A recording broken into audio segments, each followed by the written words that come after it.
झटपट होणारी चमचमीत गवारीची भाजी सोप्या पद्धतीने कशी करायची हे आता आपण पाहूया। एक पाव गवार निवडून स्वच्छ धुवून घेतलेली आहे। कढईमध्ये 4 ते 5 मिनिट याला भाजून घेऊया।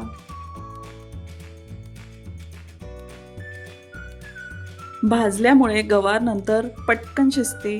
आता याला आपण प्लेटमध्ये काढून घेऊया। कढईमध्ये 1.5 ते 2 पळी तेल घालूया। तेल तापलं की अर्धा चमचा जिरं घालूया।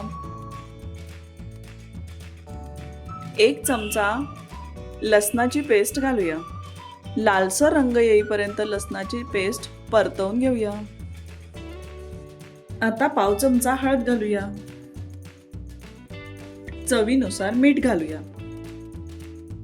सर्व व्यवस्थित मिक्स करूया। यामध्ये भाजलेली गवार घालूया। भाजलेली गवार 2 ते 3 मिनिट तेलावर छान परतवून घेऊया।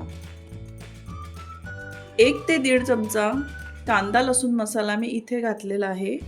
तुम्ही आवडीनुसार तिखट कमी जास्त करू शकता। 2 ते 3 चमचे भाजलेल्या शेंगदाण्यांचा कूट घालूया।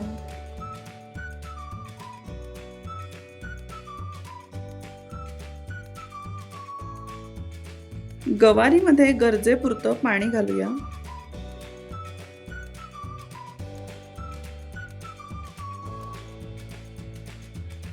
आणि 5 ते 10 मिनिट याला आपण झाकण बंद करून शिजवायला ठेवूया।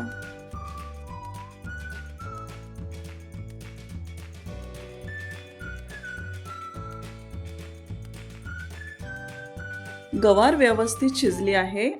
आता आपण गॅस ऑफ करूया। ज्वारी किंवा बाजरीच्या भाकरीसोबत किंवा टिफिनसाठी तुम्ही अशी झटपट बनणारी चमचमीत गवारीची भाजी नक्की ट्राय करा।